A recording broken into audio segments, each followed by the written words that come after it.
The Sinn Féin Printing and Publishing Company, Ltd., was a Dublin-based enterprise founded by Arthur Griffith, chief propagandist of the nationalist Sinn Féin movement. It published, and for several years also printed, the influential weekly newspaper Sinn Féin. It also very briefly printed and published a daily paper. The company was close to bankruptcy in 1914 when it was closed down for sedition by the British authorities under the provisions of the Defence of the Realm Act. Genesis of the Sinn Féin Printing and Publishing Company. The history of the Sinn Féin Printing and Publishing Company begins in March 1906 when Arthur Griffith, editor of the nationalist propaganda newspaper The United Irishman, was sued for libel by a Limerick parish priest's father donor. The offending passage was the following: the Rev. Mr. Leslie of Castle Bellingham, who threatened the Gaelic League with his wrath for daring to hold a feis on Sunday, has, we regret to say, found an imitator in a Catholic clergyman at the other side of Ireland, the Rev. Father Donor of Shane Golden. This gentleman acted similarly towards the Gaelic League of Foynes, which proposed to hold its feis on a Sunday, and to appease him the feis was held on a weekday, with the result that numbers of people were deprived from attending it. Although the Sunday fixture was abandoned to please him, neither Father Donor nor any of his curates attended the feis. The case against Griffith was weak, but the judge found him far too saucy in his attitude and ordered him to pay £50 in damages to the priest and £253 3s. 9d. for court costs. At this stage the company was already in financial straits and the board of directors did not have the necessary £300. Griffith and the board had, however, anticipated such an outcome when the court-appointed bailiffs called on the Fownes Street office of the United Irishman Ltd. to collect the money. They discovered that the company had just gone into liquidation and seized the only assets they could find: a table, a few chairs and some manuscripts. Griffith took advantage of the court case to make a new start with what he hoped would be a more financially viable company, less dependent on funds from the Irish Republican Brotherhood in the British Isles and Clan na Gael in the United States, both of which had been behind the setting up of the United Irishman in 1899. After the closure of the United Irishman Ltd., the directors did not waste any time and a draft prospectus appealing for investors was ready for inspection on the 11th of April 1906, the day the SFPP was set up. This document announced the sale of 1,000 ordinary shares priced at £1 each and 2,000 debentures priced at £5 each for the purpose of financing a new weekly newspaper. A meeting held today to form company. Present Messrs. Arthur Griffith, Thomas Scully, John O'Mahony, Joseph Hallinan and Henry Dixon. It was decided to form a company to be called the Sinn Féin Printing and Publishing Company Ltd. Mr. P. Lavelle, solicitor, was instructed to make all arrangements for the registration of the company. A draft prospectus submitted was approved of. Mr. D. McCarthy was appointed secretary. The following were appointed directors with powers to them to co-opt two others whenever they thought it advisable: Messrs. W. L. Cole, Alderman Thomas Scully, Henry Dixon and Arthur Griffith. The capital of the company to consist of £1,000 in 1,000 ordinary shares of £1 each. It was also arranged to raise money by debentures. Tenders were received from PCD Warren Kilmainham and Messrs. Fowler Crow Street, for the printing etc. of Sinn Féin.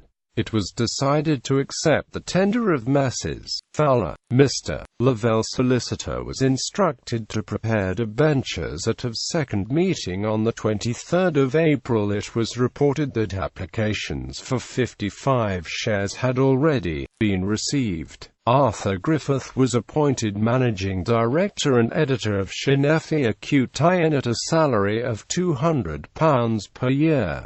CMR's McManus was also co-opted onto the board. After many years of involvement in literary, cultural and political clubs, Griffith and the other board members were all well known in Dublin's nationalist circles. They were also influential personalities in their own right in the respective social and professional fields. Griffith was not only a pillar of the Irish Ireland movement but also, thanks to his father's leadership role in the printing trade and his own very substantial experience in the newspaper industry, a respected figure in Dublin's printing and typographical community. Both Thomas Kelly and the fruit trader Walter Cole were popular Dublin Corporation aldermen. John O'Mahony was a hotel proprietor. Henry Dixon was a lawyer, an influential IRB veteran, and CMR's McManus, the nationalist novelist, already had a flourishing reputation on both sides of the Atlantic. From April 1906 onwards, this group actively sought to return on this social investment from the friends, family, neighbors, colleagues, and former classmates financing the new company. Clearly not convinced of the viability of the venture, the public were not enthusiastic about investing in the new company, and the response to the share offer was poor. In 2 years, only 167 of the 1,000 shares were purchased, thanks to a handful of wealthy sympathizers. The sale of debentures was more successful, but the identity of some of the debenture holders suggests that many of these were donations rather than true investments. The first 20 debentures were bought by Edward Martin, president of Sinn Féin from 1905 to 1908 and patron of many of Griffith's enterprises. John Sweetman, second president of Sinn Féin, bought debentures 21 to 70, and the third most important investor, holder of 50 debentures,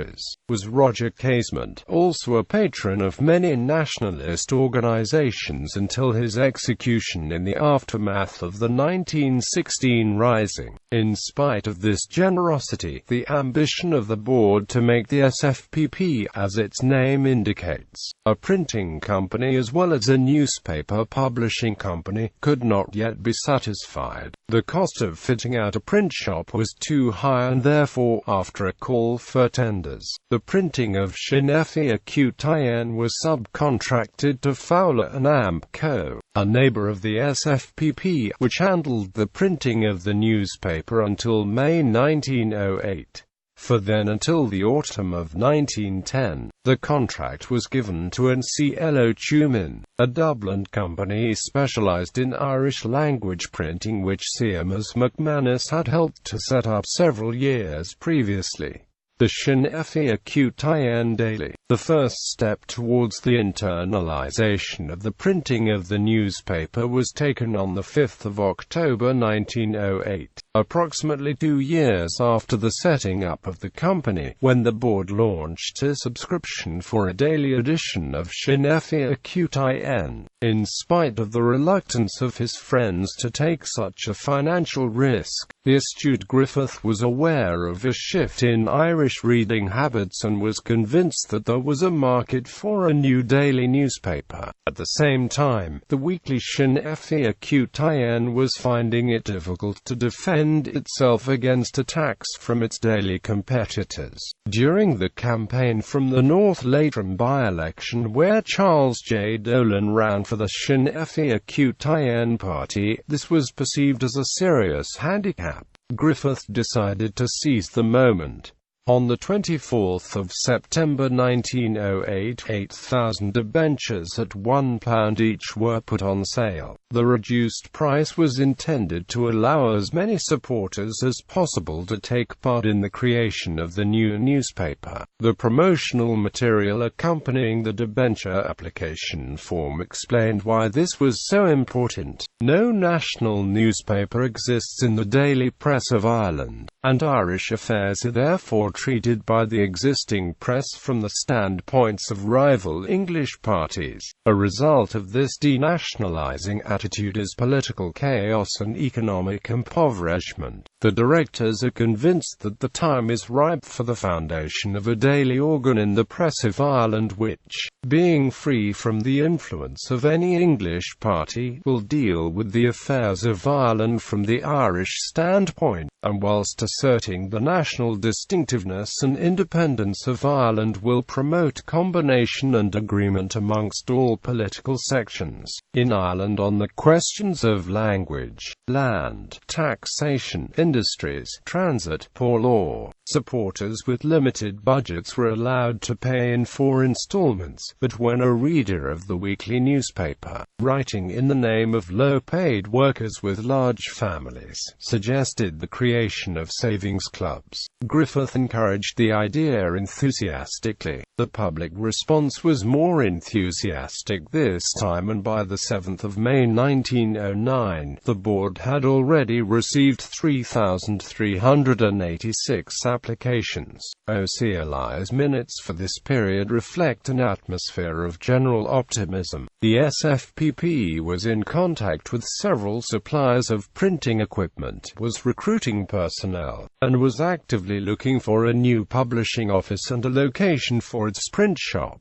Griffith was a prudent businessman, however, and the SFPP negotiated simultaneously with the Linotype Machine Co. for the purchase of a Cox duplex printing press, and the manager of the Ireland's own publishing co., Mr. Walsh, for the printing of the newspaper. If the print shop failed once again to materialize, the SFPP would still have the option of subcontracting to Walsh. This time, Griffith's gamble paid off and he succeeded in establishing his printing works in Middle Abbey Street, across the street from the Freeman's Journal and the newspaper wholesalers Eason and Amp Sun. The financial health of the SFPP remained, however, extremely fragile as payments for debentures trickled in over a 6-year period. These sums came in handy for petty cash and to pay small bills but could not be used for any long-term investment. Griffith was therefore forced to make the daily newspaper as attractive as possible for the greatest number of readers, what might be called tabloidization today. In contrast with the austerity of Griffith's previous publications, the Sinn Féin daily was abundantly illustrated with cartoons, photographs and maps. We find large tables of national statistics, articles on industry and the language movement, and extracts from the resurrection of Hungary side by side with descriptions of the latest Paris fashions, serialized novels and sensational news gleaned from the international press. It is a measure of Griffith's understanding of the market and his skill as an editor that the circulation of the 2 newspapers reached 64,515. During the month which followed the launch of the daily, readership conventionally, the SFPP is considered a failure. Virginia Glandon, one of the historians who have most researched the company, describes the falling circulation of Sinn Féin in the following way. Sinn Féin's circulation grew, then dropped steadily during the years 1909 through 1911.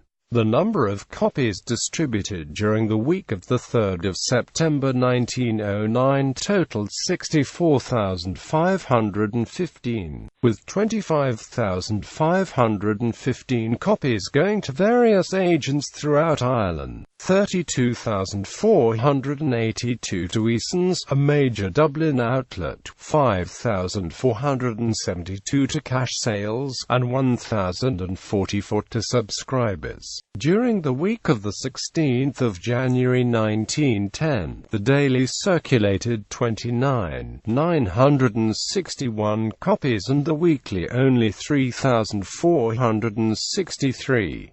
In financial difficulty from the outset, the daily collapsed during that same month, but with its failure, the weekly raised its circulation to 6,307 during March of that year. As of the 3rd of March 1911, Sinn Féin.It circulated only 4,452 copies a week. This approach does not take readership into account. Matthew Staunton has argued that the core business of the SFPP was propaganda, and that in spite of falling sales and financial difficulties, Griffith and his colleagues were very successful in achieving their aims. A conservative estimate would put readership at 5 or 6 times the number of newspapers sold, somewhere between 300,000 and 400,000, and if we consider these impressive figures, it is clear that in terms of propaganda the operation was a success. Unfortunately for the SFPP, this success did not translate into a large sum of money and would not have generated more than £100, which represents only half of what was necessary to run the newspaper. On top of that, unlike Eason and Son, who paid the bills promptly every month, the smaller agents who were dotted all over the country seem to have been far less diligent, and it was sometimes necessary to send a representative of the SFPP to collect overdue payments in person. Financial problems. As a result, the board did everything in its power to reduce general costs and maximize revenues. Representatives were sent to the United States to collect funds, and readers were encouraged to continue buying debentures and pay what was due on those they had already applied for. At the same time, it refused to pay certain invoices and entered into litigation with many of its suppliers to delay as many payments as possible. It was the performance of the advertising department, however, that most concerned the board during the difficult period which followed the launching of the daily newspaper. When sales of the newspaper reached 60,000 and advertising sales amounted to more than £80, the SFPP could just about subsist. Unfortunately, after the sales record of the first weeks of the daily, probably due to the curiosity of the public, the figures dropped steadily and by Christmas had decreased by half. The board eventually resorted to lending itself money via the Sinn Féin People's Bank and canvassing for emergency funds from wealthy Dublin businessmen sympathetic to the cause. Although the loans were recorded in all transparency, it is impossible to estimate how much money was received from friends. In his autobiography, O'Searle names some of the anonymous benefactors he visited during this difficult period. The most important and most generous of them were the city councillor Pat Corrigan, the jeweller Miles Hopkins, and the furniture manufacturer Macquarie. According to O'Searle, they each gave him hundreds of pounds on a regular basis and more than once saved the SFPP from closing down. Republican challenge. Such was the volume and impact of Griffith's propaganda that hardcore Republicans were reluctant to leave him a clear field to spread his unorthodox message. For the outset they challenged the SFPP for the spokesmanship of the Sinn Féin movement, and on the 13th of December 1906, only 7 months after the first publication of Sinn Féin.It, Bulmer Hobson launched his own weekly propaganda newspaper called The Republic. This was a small operation run by a group of volunteers, but it nevertheless had a disproportionate influence that could not be ignored. As its name suggests, its raison d'etre was to promote republicanism within Sinn Féin. Has been started to gather together all that is best and greatest. most progressive and far-seeing in Ireland round the Republican banner, and to build up, not a Republican Party, but an independent Irish Republic, criticising the objective of double monarchy fixed by Griffith. The Republic also questioned Sinn Féinism as defined in the pages of his newspaper. As a result of his tireless efforts to republicanise Sinn Féin.It, it was Hobson rather than Griffith who was chosen by Clan na Gael in 1907 to tour the United States and explain the movement to the Irish-American community. So successful was he in this that when he returned to Ireland he was considered by many Americans the leader of Sinn Féin.It. He also became the Irish correspondent for Ltd.was influential newspaper, the Gaelic American, and took full advantage of this position to further undermine Griffith's authority in Ireland. Griffith, however, had an ace up his sleeve that the Republican faction never succeeded in neutralizing. The SFPP was a limited liability company. This prevented any infiltration by the IRB and guaranteed the absolute independence of the board of directors, with both the name of the company and of its publications registered with the Customs House in Dublin. Griffith and his colleagues effectively owned the name Sinn Féin.It, and the newspaper would be perceived as the official organ of the movement, no matter how much the Republican faction might protest. In 1910, P.S. O'Hegarty and some of his London Republican allies attempted to dissociate the newspaper from the party, although he praised the Sinn Féin daily, and even called it the best daily newspaper in Ireland. He was disappointed by what he perceived as the bowdlerisation of the Sinn Féin message. Both O'Hegarty and Hobson attacked him in the Irish Nation and Peasant, which had replaced the Republic, with the aim of preventing any such incidents in the future. O'Hegarty proposed the following resolution at the annual Sinn Féin convention of 1910, that this convention wishes to dissociate the Sinn Féin organization from the general policy of the Sinn Féin paper in its recent developments, and that, in view of the fact that the organization has no control whatever over the paper which bears its name, the editor be requested to cease advertising the newspaper as the official organ of the movement, protected as he was by the law. Griffith resisted this maneuver without any great difficulty, and the group which gravitated around Hobson and O'Hegarty withdrew in disgust from the movement. This was not, however, the last time that O'Hegarty and Hobson would challenge Griffith. In November 1910, they launched Irish Freedom, another Republican newspaper financed by the IRB. According to Hobson, Irish Freedom represented the militant left wing of the Irish national movement, and advocated the independence of Ireland by every practicable means, including the use of physical force. This was one competitor too many for the SFPP, which was already heavily in debt and had been forced to shut down the Sinn Féin daily in January. The defection of hardline Republican Sinn Féiners to Irish Freedom and the growing success of the Irish Parliamentary Party was having an increasingly negative impact on readership figures. A dramatic fall in advertising sales led to the dismissal of the majority of the personnel, and the SFPP was forced once again to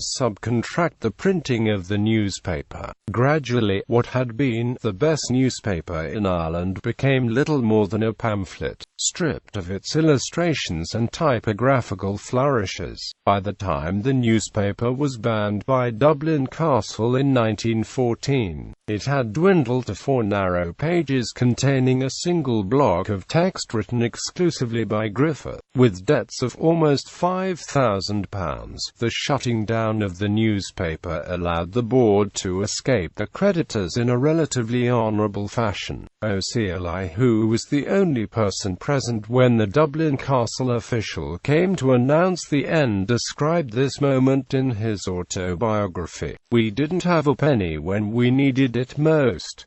We were heavily in debt.